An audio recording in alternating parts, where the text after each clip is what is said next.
2026 సంవత్సరం ఫిబ్రవరి నెల 6వ రాశి కన్యారాశి. ఈ కన్యారాశి ఎట్టా వచ్చిందో చూద్దాం. ఈ కన్యారాశి వచ్చేప్పటికల్లా చిత్తా నక్షత్రం 3-4 పాదాలు, స్వాతి నక్షత్రం 4 పాదాలు, విశాఖ 3 పాదాలు. ఇది కలిసి కన్యారాశి. ఇది ఎట్లా వస్తుంది? మీరు పుట్టిన తారీఖు, నెల, సంవత్సరం, టైము ఆ రోజున మరి కన్యారాశి ఎట్లా వచ్చిందో చూసుకోవాలి. ఉత్తర నక్షత్రం 2, 3, 4 పాదాలు, హస్త నక్షత్రం 4 పాదాలు, చిత్తా నక్షత్రం 1, 2 పాదాలు కలిసి ఈ కన్యారాశి అయింది. నీది కన్యారాశి అవునా కాదా? ముందు గోచారం చూసుకునేప్పుడు కన్యారాశిని చూసుకోవాలి. ఈ కన్యారాశికి ఎట్లా ఉందో చూద్దాం. ఈ కన్యారాశిలో వచ్చేప్పటికి కూడా ఈ కన్యారాశికి కూడా 2 గ్రహాలు బాగున్నాయి. రాహువు, బుధుడు, ఈ 2 గ్రహాలు బాగున్నాయి. మిగతా గ్రహాలు పూర్తిగా బాగాలేవు. అంటే 8 గ్రహాల్లో 6 గ్రహాలు పూర్తిగా బాగాలేవు. మరి ఈ పరిస్థితిలో ఏం చేయాలి? కాలసర్పయోగం పడ్డది. భృగు షట్క దోషం. శుక్రుడు 6ంట పడ్డాడు. నీచ స్త్రీ సాంగత్యం, పరమ నీచురాలు నీకు కలుస్తుంది. అది చాలా ఉత్తమురాలుగా నీకు కనపడుతుంది. అంత మంచిది ఎవరు లేరు అనుకుంటాడు. కనీసం వివాహమైన వాడు కూడా ఆమె చాలా అందగత్తె, అట్లాంటి అందగత్తె ఇంకా దొరకదు. అది మేకప్ చేసుకొని వస్తుంది. ఆ మేకప్ తీసేస్తే దాని మొహం కనపడుతుంది. అన్ని మరకలే, అన్ని మచ్చలే. ఆమెను చూసి మోసపోతాడు. అవి చెప్పే మాటలకి నమ్ముతాడు. అబ్బో, ఇంత గొప్ప పెళ్ళాం, ఎందుకురా నా బతుకు దండగా, ఈ ఇది లేకపోతే నువ్వు పెళ్ళాం అనవసరం, దీంతోనే ఉందాం అని దురాశ పడతాడు. ఇట్లా ఆశపడి మోసపోయి అది మోసం చేసి నిన్ను వశం చేసుకుంటుంది.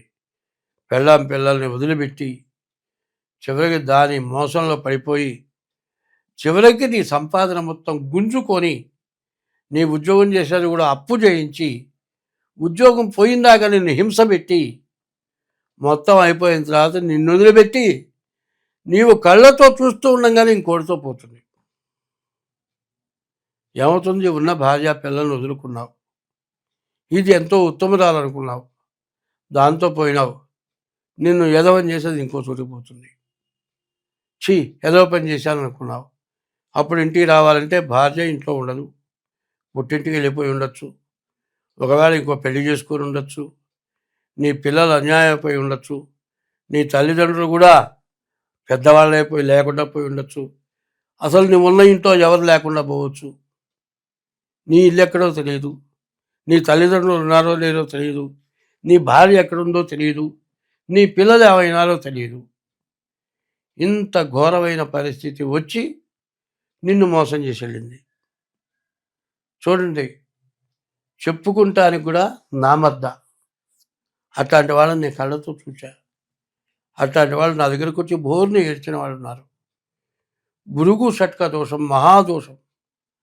సప్తమంలో శని ఉన్నాడు, కలత్ర స్థానంలో శని ఉన్నాడు, నీచ స్త్రీ సాంగత్యం వస్తుంది, కాలసర్పదోషం, రాహుకేతువుల మధ్యలో గ్రహాలు పడ్డాయి, దానివల్ల పెద్ద దోషం.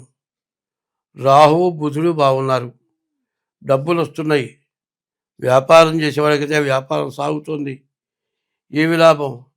నీకంటూ రూపాయి లేదు, నీవు కట్టుకున్న గుడ్డలు తప్పితే ఇంకా రెండో పరిస్థితి ఉండదు. ఈ పరిస్థితి రావటానికి నీకు సిద్ధంగా ఉంది, అది మాత్రం గుర్తుపెట్టుకో. అయితే వస్తుందా రాదా అనే సంగతి తీసి పక్కన పెట్టు. రేపు అటువంటి రోజు వస్తుందేమో అని జాగ్రత్త పడమని చెబుతున్నాను అనుకోపోని. కొంతమందికి వచ్చి ఉండొచ్చు ఇది నేను చెప్పింది. కాదండి, ఈ రాశి వాడికి ఇప్పుడు రాలేదు, నువ్వు బాగున్నా కూడా ఇటువంటి పరిస్థితి వాడిలాగా నాకు వస్తే ఏమిటి అని ఆలోచించుకుంటే ఉన్న దాంట్లో జాగ్రత్త పడతాడు. వాడ 7 అడుగుల మనిషి ఉన్నాడండి, మంచాలు 6 అడుగులే వస్తున్నాయి, 7 అడుగులు లేవు. ఇప్పుడు నేను 6 అడుగులు ఉన్నా, నేను పడుకుంటే మంచం మీద కాళ్ళు గీలకల వరకు బయటకు వస్తున్నాయి. 7 అడుగుల వరకు వస్తే మోకాళ్ళ వరకు బయటకు వస్తుంది. మరి అట్లాగే ఉన్న మంచంలో ముడుచుకొని పడుకోవాలని శాస్త్రం. ఉన్న సంపాదనలో జాగ్రత్తగా ఉండాలని శాస్త్రం. భార్య రూపవతి శత్రువు అన్నాడు. చాలామంది ఎట్లా ఉంటారంటే నల్లటి వాళ్ళకి ఎర్రటి పిల్లలు ఇష్టపడతాడు. ఎర్రటి వాడు నల్లటి పిల్లని ఇష్టపడతాడు. చాలామంది ఇట్లా సంపర్కం జరుగుతుంది. ఏమిటయా, ఎర్రటి వాడి ఒంటి మీద కిలో బంగారం ఉంటుంది, వాడికి అందం ఉండదు ఆ బంగారం. నల్లటి మనిషికి బంగారం ఒంటి మీద పెడితే ఎంతో కలుస్తుంది. ఏమిటయా అంటే భగవంతుడు అట్లాంటి స్థితి ఇచ్చాడు. అట్లాగే ప్రతి మానవుడికి కూడా కష్టాలు అనేవి తప్పనిసరిగా వస్తాయి. కన్యా మిథునయో బుధ, బుధుడు అధిపతి. ఈ రాశి వారికి సౌమ్య చిత్తం, ఎవరిని అగర్తించి మాట్లాడలేరు, ఎవరన్నా తిట్టినా కూడా తిరిగి మాట్లాడలేరు. అట్లాంటి సౌమ్యులు.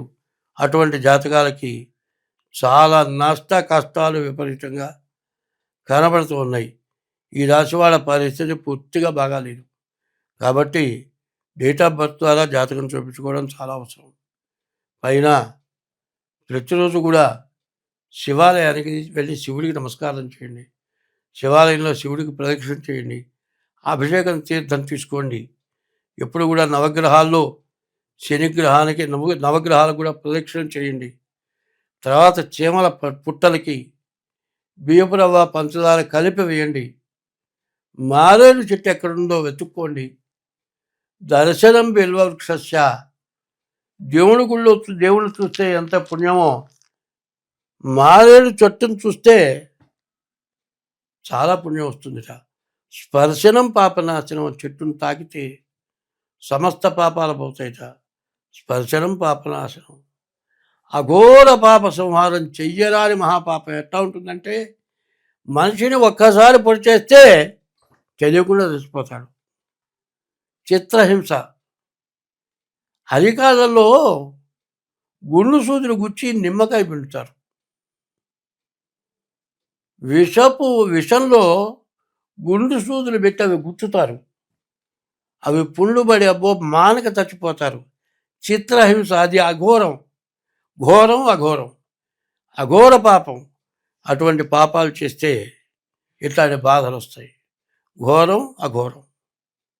మరి కత్తి తీసుకొని తగ్గితే పర్వాలేదండి, కండలు కట్టేట్టు కొడతారు. మరి అరికాళ్ళల్లో సూదులు గుచ్చి నిమ్మకాయ పెడతారు. సూది గుచ్చి నిమ్మకాయ పెడితే ప్రాణం పోదు, ఆ మంట మాత్రం తన్నుకొని కేకలు పెడతారు. ఆ గుచ్చి నిమ్మకాయ పెట్టేవాడికి ఆనందంగా ఉంటుంది. వీడు భలే బాధ దేవుడికి కనపడుతుంది. కాబట్టి ఇట్లాంటి ఘోరమైన పరిస్థితులు ఎందుకు వస్తాయంటే మనం చేసిన పాపం వల్ల వస్తాయి. ఆ పాపాన్ని నివృత్తి చేసుకోవాల్సిన అవసరం చాలా ఉంది. కాబట్టి ఈ రాశివాళ్ళ పరిస్థితి పూర్తిగా బాగా లేదు అని చెప్పాలి.